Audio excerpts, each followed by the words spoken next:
नमस्कार साथियों, मैं विकास अवस्थी आपका स्वागत करता हूं हमारे ऑफिशियल चैनल प्रॉपर्टी समाधान में।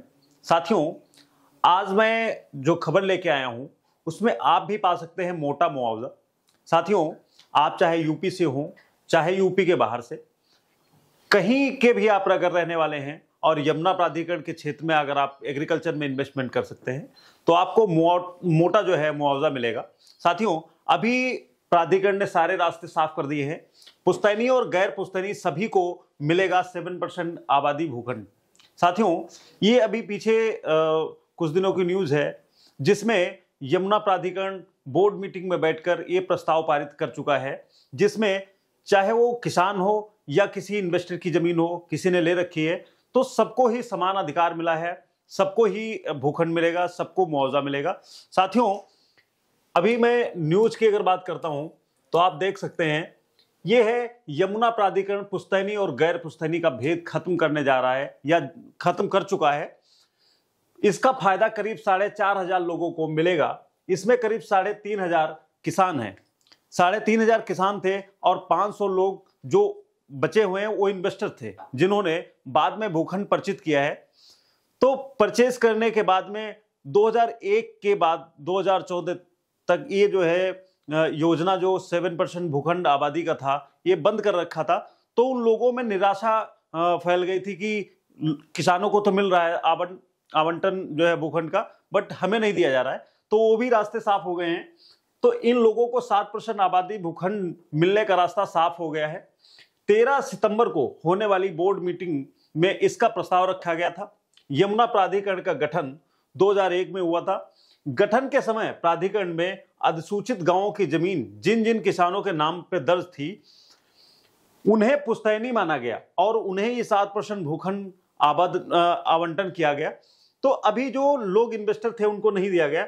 तो बड़ी संख्या में ऐसे लोग भी थे जिन्होंने अधिसूचित गांवों में किसानों से जमीन ले रखी थी। इस जमीन का अधिग्रहण होने पर उन्हें मुआवजा तो दिया गया, लेकिन उन्हें भूखंड आवंटन नहीं मिला। तो उसके चलते उनमें एक रोष पैदा हो गया। तो अभी वो सारी चीजें क्लियर हो गई अथॉरिटी की तरफ से, चाहे वो पुश्तैनी हो या गैर पुश्तैनी, सभी को समान अधिकार प्राप्त है। प्राधिकरण ने अपने नियम में बदलाव करते हुए 2014 व उसके बाद में मैं अधिसूचित क्षेत्र में जमीन क्रय करने वाले लोगों को पुश्तैनी मान लिया गया और उन्हें 7% आबादी भूखंड भी आवंटित कर दिए गए। साथियों, इस फैसले से उन लोगों में रोष बढ़ गया था जिन्होंने 2001 से 2014 के बीच में जमीन क्रय की थी। मैंने अभी पीछे बताया कि 2001 से 14 के बीच में जो जमीन लोगों ने क्रय की थी उनको जो 7% आबादी का भूखंड था वो नहीं मिला था, लेकिन उसके भी रास्ते साफ कर दिए। करीब 4,500 लोग 7% आबादी भूखंड से वंचित थे। इन लोगों को राहत देने के लिए प्राधिकरण पुश्तैनी और गैर पुश्तैनी का भेद समाप्त कर चुका है। तो प्राधिकरण सीईओ डॉक्टर अरुणवीर सिंह का कहना है कि जिन किसानों को 7% आबादी भूखंडन का लाभ नहीं मिल पाया है उनमें 3,500 किसान शामिल हैं। फैसले से उन्हें भी फायदा होगा। तो फैसला हो चुका है और सबको ये आज की डेट में फायदा मिल भी गया है। जो किसान थे, जो इन्वेस्टर थे, पीछे जमीनें ले चुके हैं, उनको ये फायदा मिला है। तो साथियों, आज जो है यमुना की तरफ बहुत ज्यादा रुझान है लोगों को इन्वेस्टमेंट में। साथियों, ये जो एग्रीकल्चर का इन्वेस्टमेंट है आज की डेट में सबसे सेफ जोन में आता है, सबसे सेफ है और कहीं कोई परेशानी नहीं है। अगर आप आज एग्रीकल्चर लैंड परचेज करते हैं तो आने वाले शॉर्ट टाइम 2 से 2.5 साल में आपको क्या बेनिफिट होने वाले हैं और कहां पे आपको जमीन मिलने वाली है, वो सारी चीजें मैं इस यमुना प्राधिकरण के मास्टर प्लान में आपको बताऊंगा। तो साथियों, अभी जो है ये जो जमीन मैं आपको दे सकता हूं वो सेक्टर 1 के अंदर आपको जमीन मिल जाएगी। यमुना प्राधिकरण के मास्टर प्लान के अंदर सेक्टर 1, यहां पे अभी रिसेंटली जो स्कीम चल रही है यमुना प्राधिकरण की, सेक्टर 16 में चल रही है, सेक्टर 17 में चल रही है। सेक्टर 20 में वो प्लॉट थे जो अलॉटमेंट हो गई थी 2009 में और उनकी कैंसिलेशन की वजह से फिर से इसमें अलॉटमेंट हुई। तो अभी ये 2 सेक्टर जो है वो फ्रेश अलॉटमेंट में है।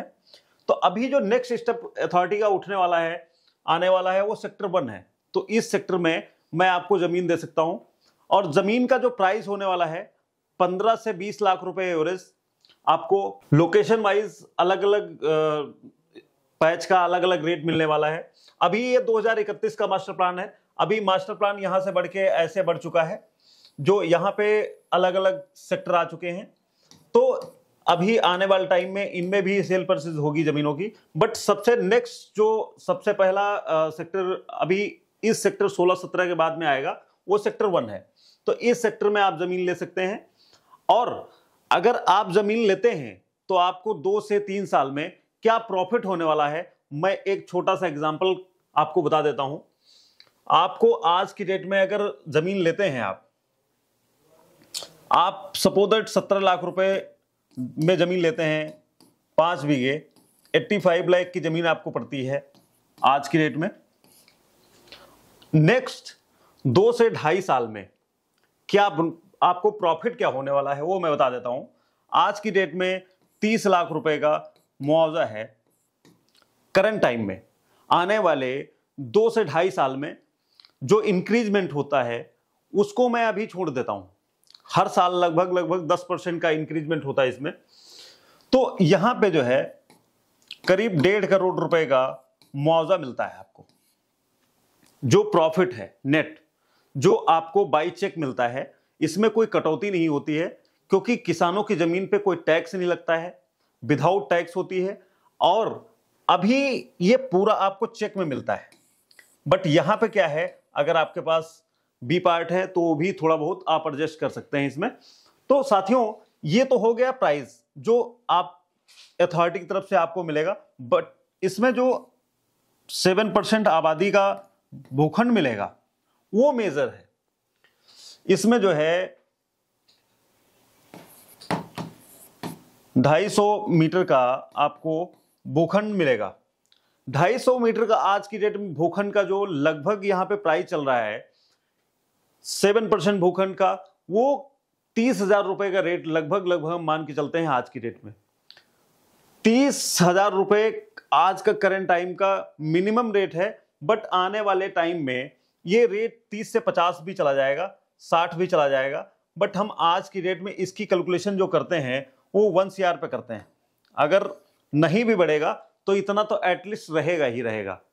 तो ये प्राइस 1 + 1.5 ये 2.5 CR निकल के आता है।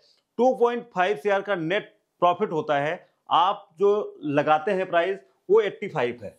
85 लगाने के बाद 2 से 2.5 साल में आपको ये प्रॉफिट निकल के आता है। तो साथियों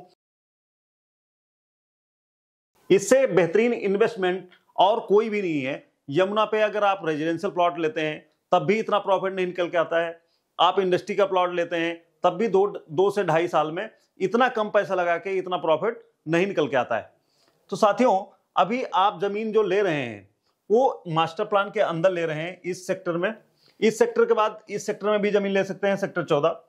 अगर आप चाहते हैं कि आपकी जमीन अपने पास रहे, आप उसमें कुछ करें, आप उसमें वेयर हाउस बनाएं, उसमें फार्मिंग करें, कुछ भी अगर आपको करना है तो जो मास्टर प्लान है उसके बाद में यहां पे आप जमीनें परचेज कर सकते हैं।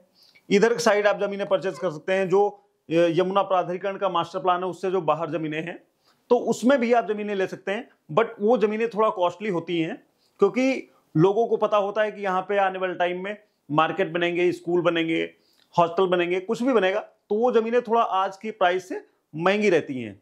तो अगर उस तरीके की जमीनें लेना चाहते हैं तो आप हमारा नंबर स्क्रीन पर दिया गया है उस पर कॉल कर सकते हैं। हमारा नंबर 9999992006, इस नंबर पे कॉल करके आप जो है सारी इंफॉर्मेशन ले सकते हैं। तो साथियों आज के टाइम में शॉर्ट टाइम में इतना ज्यादा प्रॉफिट जो निकल के आता है एग्रीकल्चर के अलावा और कोई चीज नहीं हो सकती, क्योंकि इससे बेहतरीन प्रॉफिट और किसी सेक्टर में निकल के आ ही नहीं सकता। चाहे वो रेजिडेंशियल, कमर्शियल, इंडस्ट्री, किसी भी सेक्टर में आप पैसे अगर लगाते हैं तो इतना प्रॉफिट आपको कहीं नहीं मिलता है। साथियों 2023 से 24 तक आप अगर इन्वेस्टमेंट करने का सोच रहे हैं और यमुना प्राधिकरण के मास्टर प्लान के अंदर कहीं ना कहीं कुछ लेने के सोच रहे हैं तो आप एक बार इस चीज को जरूर ट्राई करें। एग्रीकल्चर लैंड जरूर लें। साथियों, यहाँ पे जो है एग्रीकल्चर का बहुत ज़्यादा क्रेज है। अगर आपकी ज़मीन बच जाती है तो आज जो आप ले रहे हैं 20 लाख रुपए बीघे, वो 1 करोड़ रुपए बीघे में तब्दील हो जाती है, आपको पता भी नहीं चलता। तो साथियों, यहाँ पे ज़मीन लेने के लिए, कोई भी किसी अन्य इन्वेस्टमेंट करने के लिए, residential, commercial, industry, farm house, अलग अलग तरीके की इन्वेस्टमेंट करने के लिए हमने अपना नंबर बताया है 9999920006। इस पे कॉल करके आप हमसे सारी इंफॉर्मेशन ले सकते हैं और मैं आपको मिलूंगा नेक्स्ट वीडियो में। तब तक के लिए धन्यवाद।